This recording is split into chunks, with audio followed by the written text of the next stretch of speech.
సిద్దిపేట జిల్లా కేంద్రంలో జరుగుతున్న జిల్లా స్థాయి సీఎం కప్ క్రీడా పోటీల్లో రసాభాస చోటు చేసుకుంది. పట్నంలోని డిగ్రీ కళాశాల మైదానంలో క్రీడాకారుల మధ్య తీవ్ర వాగ్వాదం చోటు చేసుకుంది.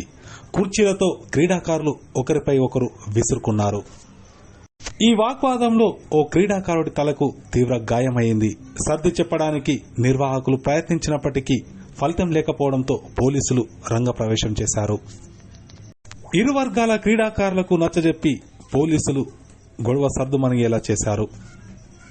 రెండు వర్గాల మధ్య ఒక్కసారిగా వాగ్వాదం చోటు చేసుకోవడంతో అక్కడి ప్రాంగణం రణరంగంగా మారింది.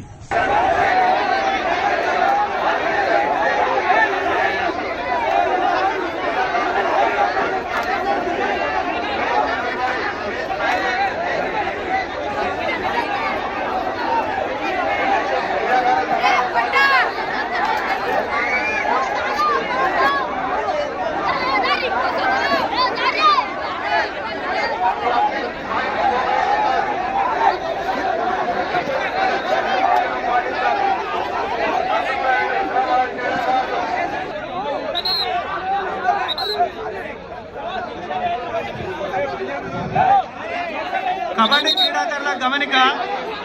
కబడ్డీ